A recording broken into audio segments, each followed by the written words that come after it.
Good morning. Good morning.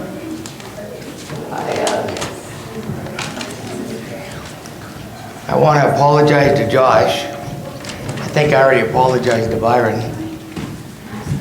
Last week, the statistician was not very good. So I thought I was recording. Byron called me and says, "What happened?" I don't know. I don't know what happened. The red light flashed. You even seen it flash. Oh, I see it flash, yeah. Yeah. Everything flashed, but evidently not my brain, so it didn't work. So I really appreciated it this week, or appreciate Byron this week, when I always go back and I don't like to listen to myself, but I do check and see where I left off. And sometimes if there's something I question, I go back and double check. Well, due to my inaptability to run the controllers last week, I couldn't do that. So if I repeat myself, we're in 1 Peter chapter 4, ending chapter 4. Hopefully we'll get into chapter 5 today. I really enjoyed in-depth study of Peter here, and the way he puts things, and the reminders and the cautions and the obligations that he reminds us that we need to hold to. There's a lot in here, a lot. In chapter 4, we left off somewhere around 14 or thereabouts. So he's talking here as a little way of review. It says, "Beloved, do not be surprised at fiery trials when it comes upon to test you, as something strange were happening to you." Remember, Peter's been talking about the fact that if we are a Christian, if we are doing things like Christ wants us to do, we should have trials. Matter of fact, we are going to have trials, right?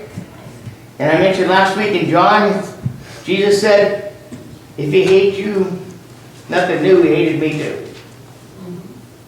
So we need to realize that we are going to be under trials. If we are not under trials, we might be doing something wrong. But here I think it's interesting. You know, we hear the term, "Why me, Lord?" We always sometimes act surprised when things don't go well. And here Peter's saying, why are you acting surprised? You've been warned. You've been told. We're going to go through things. We are swimming upstream. And that is going to have problems. We are going to have problems and implications. Yet, as also James tells us, we are to count it as joy. And Peter says says the same thing in verse 13. But rejoice insofar as much as you shared Christ's suffering, that you may also rejoice and be glad when the glory is revealed. Understand what he's saying there? You know what? If you get through trials and you remain faithful, you're going to have that glory when it's revealed. In other words, the end of time. What happens to clay when you fire it? You mold it and fire it, and it becomes something stronger, doesn't it? Well, that's what trials are supposed to do to us. When we get these trials, we are to learn from them. We are to remain strong so that when we're done with those fiery trials, we are a lot stronger. And we understand the joy in it is that the fact that if the world doesn't like what we're doing, for the most part, God does. If you think about that. Obviously not if you're doing. The world does a lot of things, right? And it changes every time you turn around. But we need to emulate Christ. And we need to understand, as much as they persecuted him, on a much lesser level, we're going to be persecuted. And we need to understand that and get a grip on that. Because see, the problem is, I heard an example. If you hold your hand over a flame, after a few seconds, what are you going to do? Jerk it away. You're going to run away, right? Because It's going to burn you. Too many times Christians, when they start getting trials and things aren't going as good as they think, they leave God. They run away. They step away from God. And we are to be smarter than that. We are to learn to deal with the trials and temptations that's put before us. And then it goes on to say, 14, if you are insulted for the name of Christ, you are blessed. Now, how many of you ever considered insult as a blessing? Depends on who's saying it. What's that? Depends on who's saying it. Yeah, it depends on who's saying. But the truth of the matter is, when we're being insulted because of Christ, it is a blessing. Do you see where Peter's going with all this? He's going to bring this to a head here in a minute. These people are being tempted. These people are being tested. They're being threatened with their life every day. They've lost their homes. They've done all kinds of things for Christ. And Peter's encouraging them. Yeah, you've had to go through this. But the end result makes it all worth it. And that's what we need to keep in mind today. Some of us that are older, you being Frank and all of us, Roger and all of you that are a little bit older than the rest, how fast has time gone by?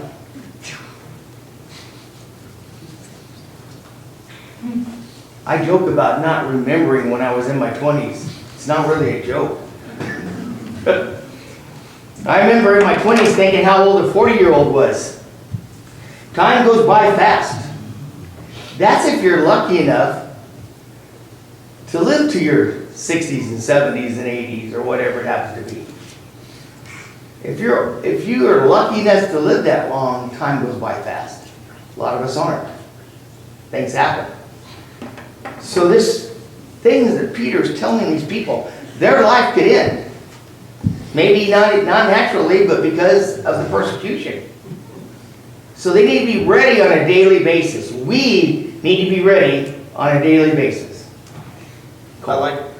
Makes me think of your analogy you used about the clay and how it's fired. But it doesn't just become something stronger, it becomes something that can no longer be formed. Right. Something that doesn't change under pressure. You can't remold it after it's been fired. Right. Once we let God mold and shape us, once we have been fired, we need to be set in stone. Because Right. the only other thing that can happen that moves us is we break. Right. There's no reshaping. And breaking You is either hold up or separation. you break. Right. When you break, you become useless, right? A cup that won't hold water is no good. And that's what happens when we separate ourselves from God. It says, if it continue 14, if you are insulted in the name of Christ, you are blessed because the Spirit of glory and of God rests upon you. Let none of you suffer. Well, I'll pause right there. We are blessed because we are doing what? We are glorifying God. You know, this is something we need to try to keep in our head.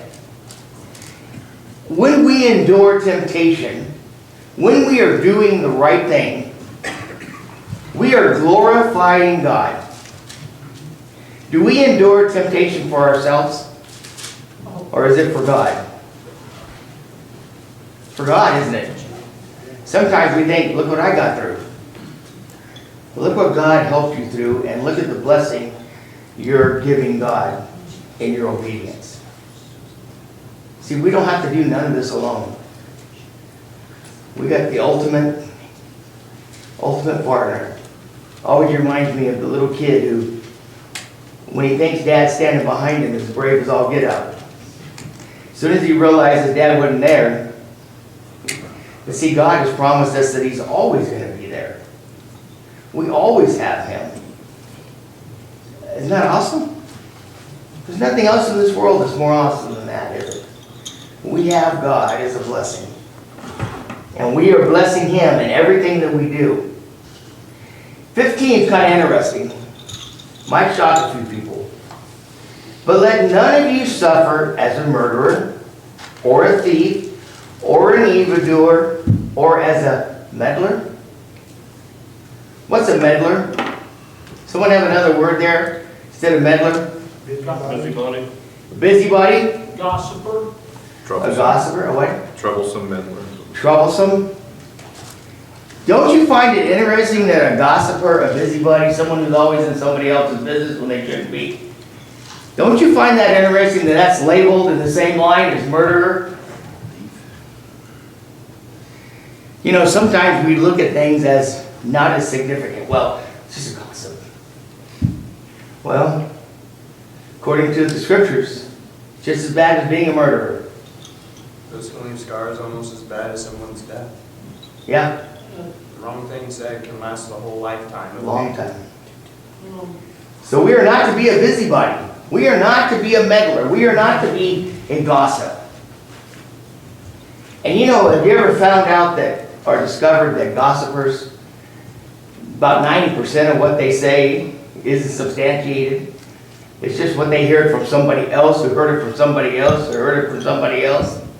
You ever play those round circular game of, I think they called it telephone, where you whisper a line into someone's ear and find out how messed up it gets at the end? It may not even be anything near what it started as, depending on how many people you have. Well, see, that's gossip. We're all real familiar with the wrongs of murdering, the wrongs of being a thief, the wrongs of just basic evil doing. But sometimes we overlook things like your gossip and meddling in other people, being a busybody. Getting into other people's business we have no right to do. We need to be careful. It's the same as showing discord in a congregation.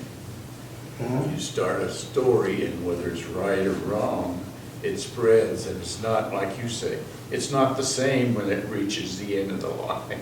Right? Something completely different. Josh and Roger. That's what I see.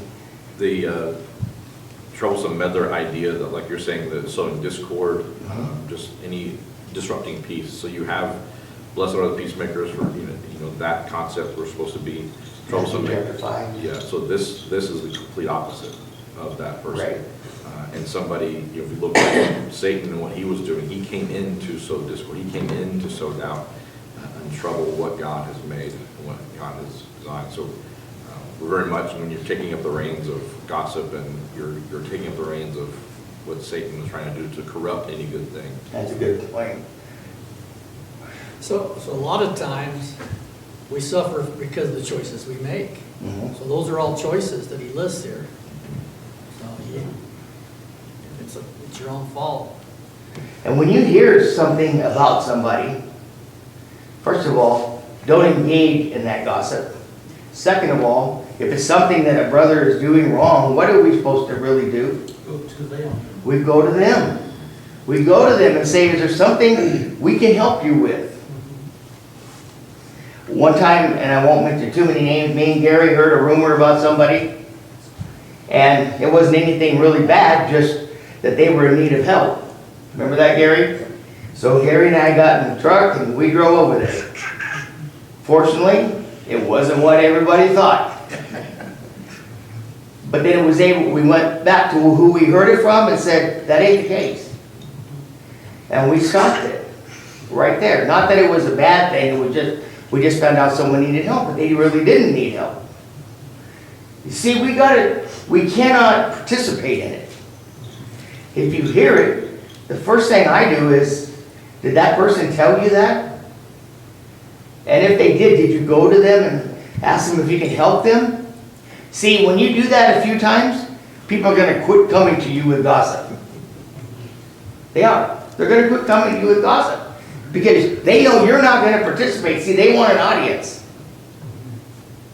And if you don't give them that audience, it's like bully, right? If you don't shy away from a bully, you're no fun no more, so he's going to go somewhere else.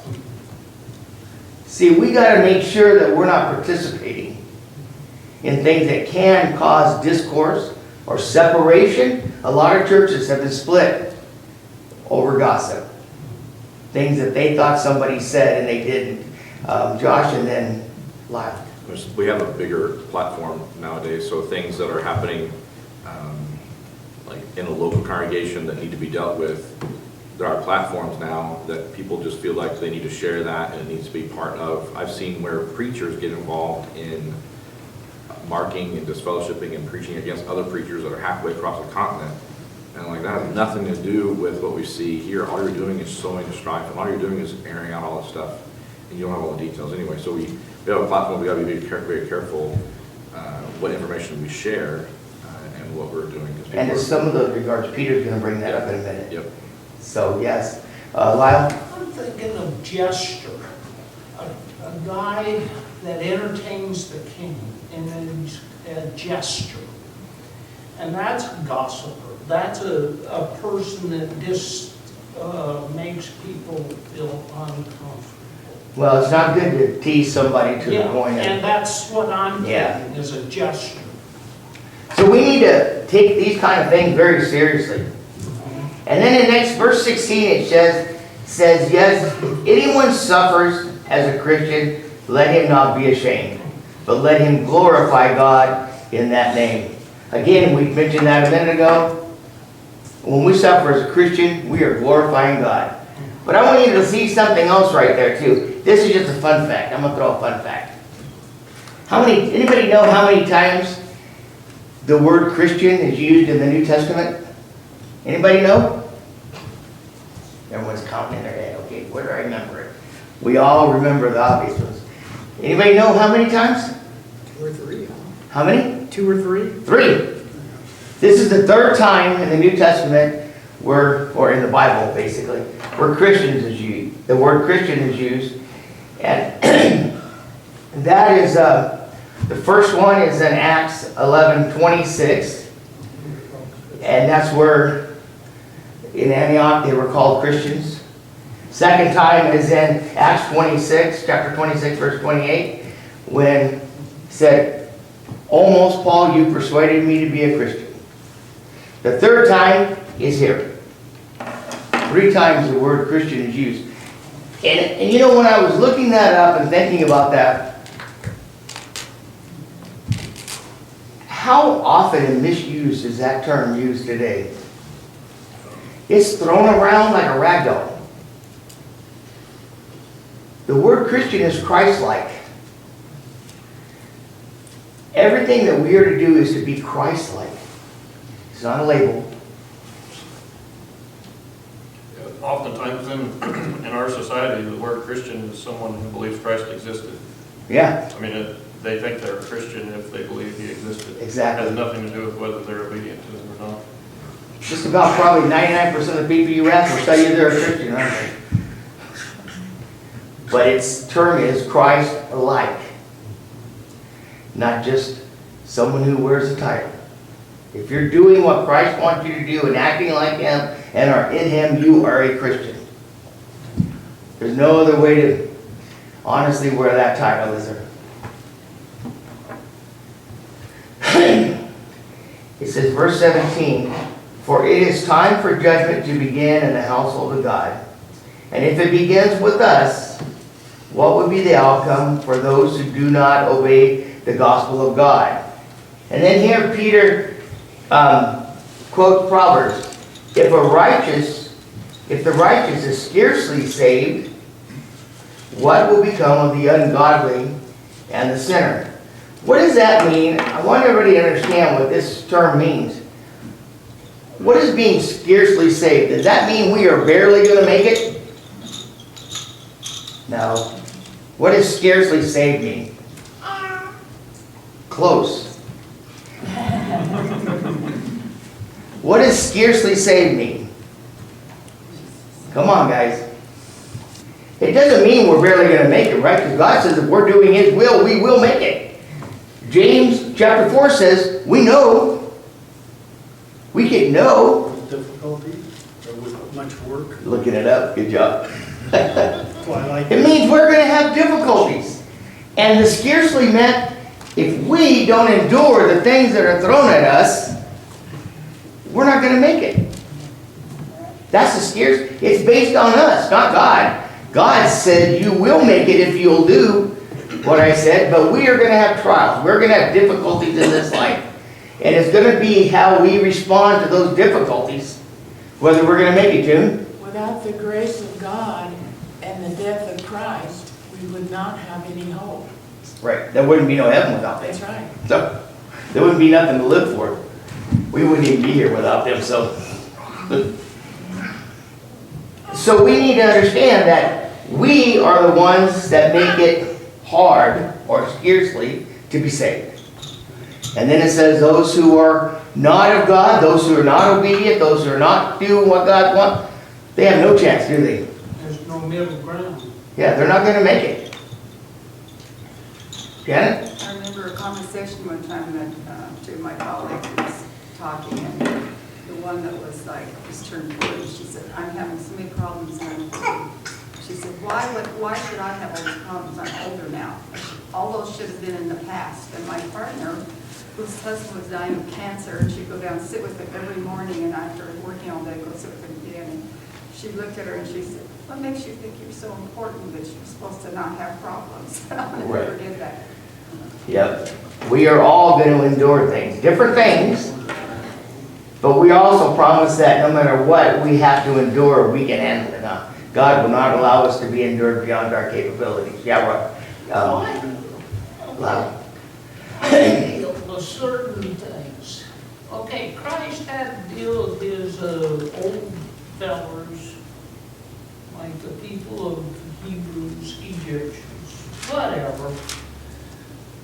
He had to deal with his enemies and all of that.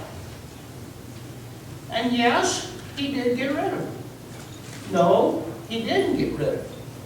And some of them, if they come to him, yes, they did get rid of them. He didn't get rid of them. But the other ones, it didn't want them, hey, he got rid of them. Okay. All right, so this, continuing on, I think I lost you just a little bit there, bud, but it says in verse 19, therefore let those who suffer according to God's will. Here's an important line. Entrust their souls to a faithful Creator while doing good. This is about the 8th time in this book where Peter mentions doing good. If we're doing God's will, we are doing good. But look at here. We are to entrust our souls to God. That means completely turn over our souls to Him. And that's the ultimate trust in trusting in God, isn't it? Because, we all can sit here and talk about what we believe heaven's going to be like. All these different things that we cannot even come close to understanding. So we are entrusting ourselves in God that when He tells us it's going to be great, it's going to be great. Beyond anything we can understand. So through all these sufferings, the things that we deal with in life, if we can keep in our head that we are trusting God and doing what He asks us to do and it's going to turn out, that's to the glory of God. And that's what we need to do. Pretty simple. I'd like this chapter in that it starts off with this idea of arming yourself with this purpose. Here's what you need to be armed with. You're going to suffer. He mentions over and over again about the will of God. I arm myself with the purpose that I'm serving the greater God, serving the will of God. He goes through and in verse 11, talking about what God provides for us in order to do these things, and then we continue in love, we continue in these things, and then in all things, like you said, surrendering to the will of God, we surrender to the Creator of the universe, and we surrender our souls to the outcome that He has designed for us. Right. Because if we start getting in there and meddling with it, things can go sideways. But we have to trust, and this is part of the people don't understand, we have to trust the Creator that He will take care of us. Right. No matter what we see right now, Right. we have to trust the Creator. Abraham, whenever he was with God and talking about the fate of Sodom, he went through the whole, maybe there's 3, right? However many there are, he said, will not the judge of all the earth do what is right? Right. That was Abraham's heart. That was his. And we have to have that same concept as what we see right here. That same heart, that same mindset. That no matter what we think, we look at things a little different. all of us. You know, I look at, thinking what you said, I think about, a lot of times when we go somewhere, I like to drive. When someone else is driving, man, you're thinking, that corner may not be we're not maybe going the right speed. No, it nothing to do with you, Gene. Well, maybe a little, no. But when somebody else is in control, we have a hard time with that, don't we? See, I don't do roller coasters. I'm not. I am not going upside down because somebody designed it and said it's going to work, right? Because we know better than that. It don't always work. All right? I don't do that. My wife does fine on them. I'll watch. I'll see you at the merry-go-round. But see, we need to put our trust in God. Because unlike the things man does, his is perfect. And that's got to be our mindset. And that's going to get these Christians through the things they're dealing with. That's going to get us through this life that we're dealing with. It really is. Yeah. Doesn't mean that a Christian life is not going to be like a roller coaster, though. Amen to that. We're hung upside down a lot. So a lot. Sometimes, you know, it's like, It we is a have to roller trust that He coaster is ride. in full control, because We do. there's times that our human thinking says, no way is this ever going to work out. See, we have a hard time seeing the light at the end of the tunnel. Yeah. God's standing on the other end of the tunnel, saying, just keep coming.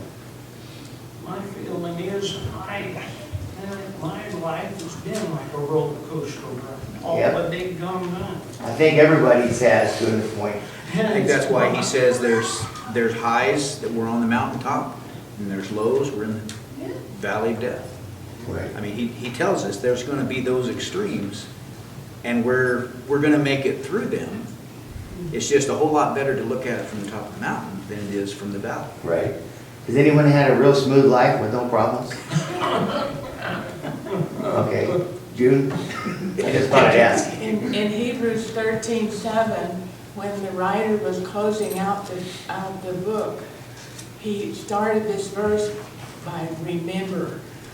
Remember them that have the rule over you, men that spake unto you the word of God, and consider the issues of their life, imitate their faith.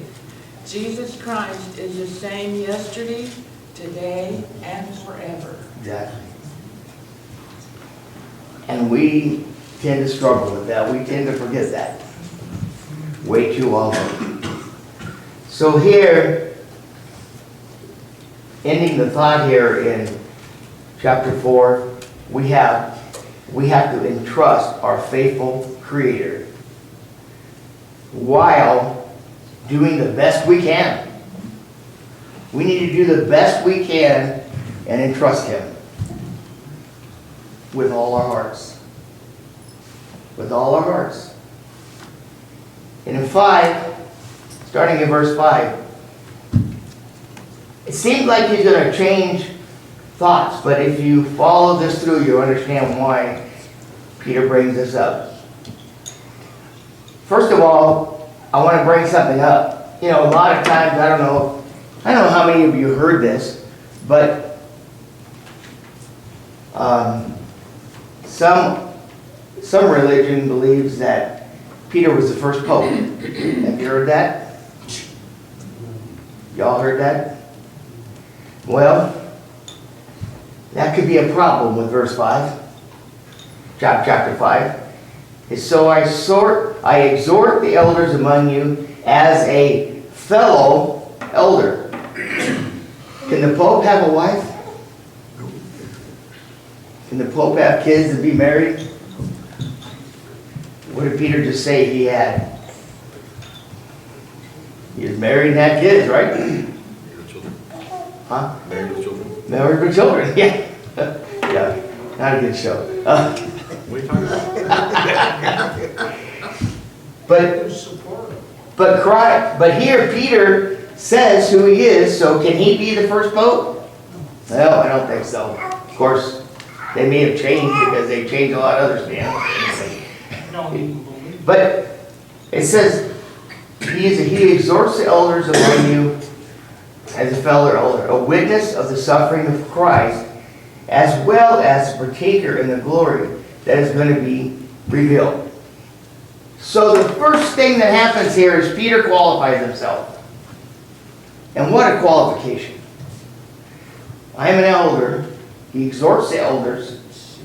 And he says that he has seen the suffering that Christ went through. And the resurrection.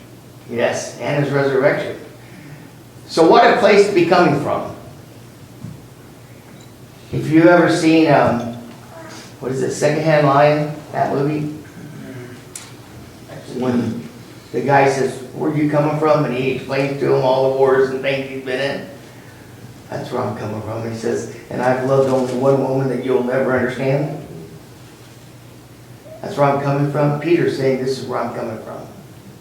You know, it's interesting too, because Peter told Jesus, no, you're not going to suffer. Mm-hmm. He said, no, you can't. No, you're I'm not not going to gonna let it happen. No, you're not going to let that happen. Yep. And yet, Jesus proved to him, yes, that he would suffer, he would die, but he rose again. And see, that goes to show you, from Peter's standpoint, from our standpoint, if we were walking with Christ like Peter did, and he had predicted and talked about these things, our response is, we won't let nobody hurt you. Right? That would be our response. We won't let nobody hurt you. We're going to be right there. And that was Peter's attitude. And the Lord, of course, told him, hey, don't worry about it. If I wanted, I could have called 10,000 angels. Well, he showed that in the garden. Yes. Peter, Yes, when Peter you're off off of of his the material. material. Right? He said, no, we're not going to do that. So Peter says I was a witness to this, actually a partaker. He was involved in all that.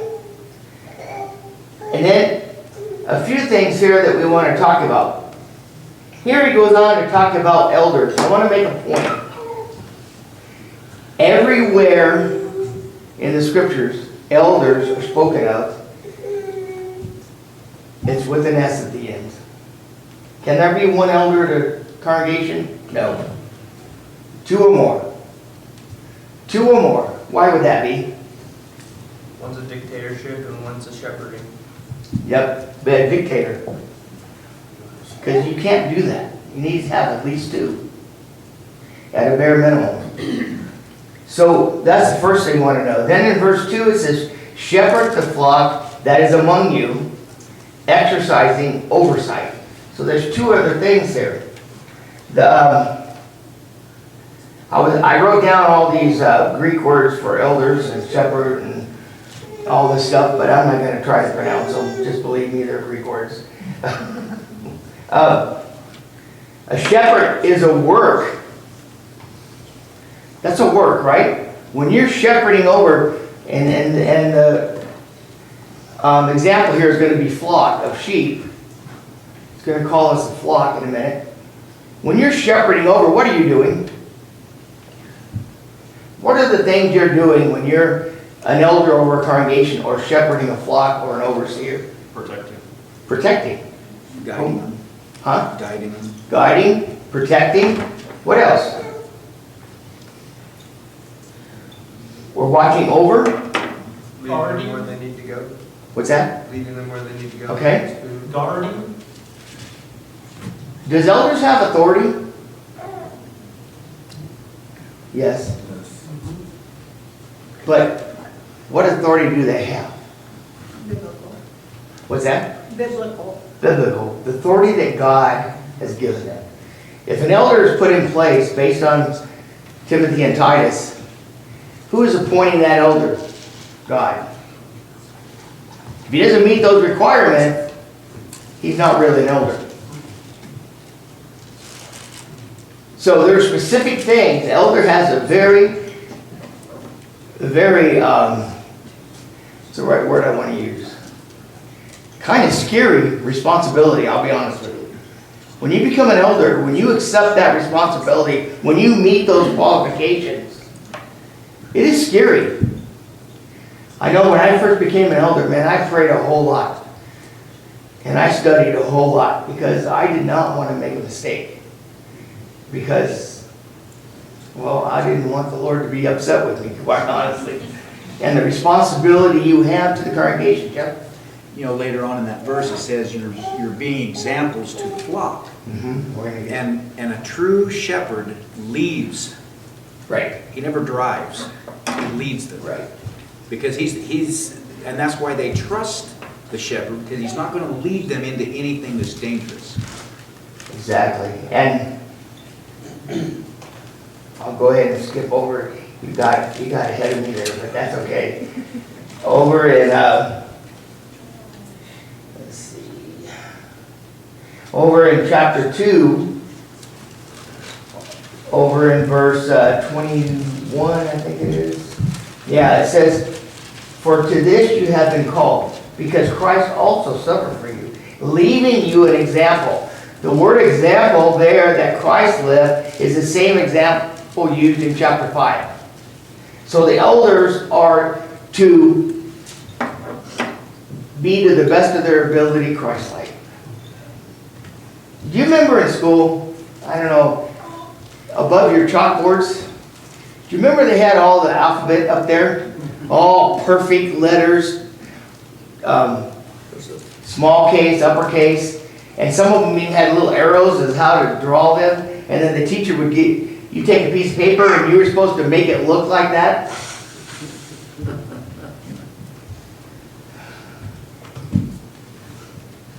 That's how elders are supposed to do with Christ.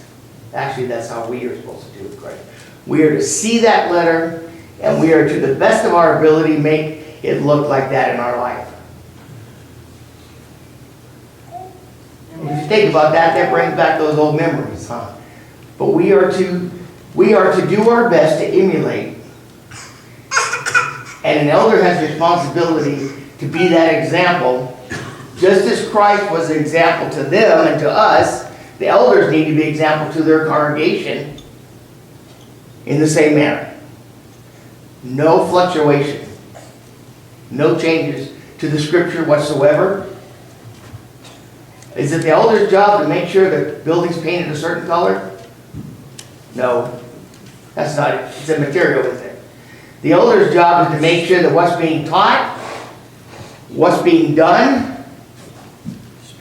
what the members are doing, what the members are asking for, or what the gospel preacher comes in, is doing everything in accordance to God's will. That's the elder's job. Solve little differences of people who have little differences. The elders have a great responsibility. And Peter's bringing this up here because why? Why is it important that he now talks about the elders in this context? The flock needs them. Flock needs them. They're going through persecution. They're having a hard time. They've got to have somebody physically looking out for them, don't they? Remember in Acts, they told the apostles to go and appoint elders in every congregation, and every congregation strives to do that. Because you need that guidance, that oversight, and that shepherding. So here it says, and if you look, it says in verse 2, shepherd the flock. And now let's pause right there because I want to point this out. Shepherding the flock. The flock. Can an elder shepherd a flock of another congregation? No. Why not? Because he's not there. Not there. If you're standing here and you've got 10 miles away a flock of sheep, can you direct them and watch over them? No. You don't know what dangers is around the corner. You don't know what's going on. A shepherd has to be diligent, doesn't he? He has to know what's going on with his flock. When looking at this, I find it kind of interesting. Here, the church here is called a flock. Just for fun, throughout the page of the New Testament, the church is called family, kingdom, body, bride, church, vineyard, army, and then here flock. What do all these things have in common? There's a sense of hierarchy of them, but Okay, and what else? An organized group. Remember, Paul tells us in Corinthians that we are to meet organized and be organized during it. We are an organized family, a group. An army has a leader, like you pointed out, and it's strict that they follow what the leader, who's our leader? Christ. And the shepherd's job is to make sure we're following what the leader wants, or the sergeants, so to speak. And we're a family. We're close-knit. We're a family. We are to be together in love. We are to be the house. Doesn't mean the building of. We are to be the body. All the different members, all the different parts, but we are to come together as one. See, everything your body does goes back to your central nervous system, right? Your brain. Nothing's independent. A lot of the things I do just happens because I use my hands to talk with, and I don't even realize it half the time. Cole? I love the examples that the Bible uses talking about the flock or the army, etc. You know, you think about like the Revolutionary Wars and all those, like the target. You didn't take out the masses, you took out the leaders because it caused chaos. You want sheep to go astray, you take the shepherd out, and everything turns into chaos. It goes to show that men left to their own devices does not bring order. It causes chaos and disorder and dysfunction. Right. But when we have structure and have some sort of boundaries that keep us from being the most basic forms of ourselves is when we become the best versions of ourselves. Right. And you know, what happens when you don't have, here we're blessed, the men of the congregation work together real well. But when you don't have direction or leadership, there's always somebody who wants to step up and lead. And may not always be leading in the right direction. And we've seen that quite often. You see, it needs to be, and that's why you don't have one elder. That's why you need to have two. And what are when the elders go to make a decision in shepherding the flock, what do they make it on? The scriptures, right? It has to be 100% out of the scriptures, or it's just a worthless opinion. And you are not authorized to lead the congregation on your opinion. Yes? And the eldership set up a different congregation really works well, so if the eldership at another congregation goes awry, it doesn't affect us. Right. And Exactly. so we're autonomous, I guess is the Yes, word. we are. And so we all have the same scriptures to follow, but not all elderships may do that. And that's really Well, a and good just- system for the whole overall church. Right. And obviously, if you have an eldership that is not following the scriptures, they need to be sat down and talked to and studied about as to what's going on and where they come from. So, Dan, yes? the only way an eldership works is if the flock understands the roles that God has set forth and are willing to follow. Exactly. And he's going to come to that. When you think about a flock, if the shepherd's leading and half the sheep follow and half the sheep veer off another trail, they're in danger. Yes.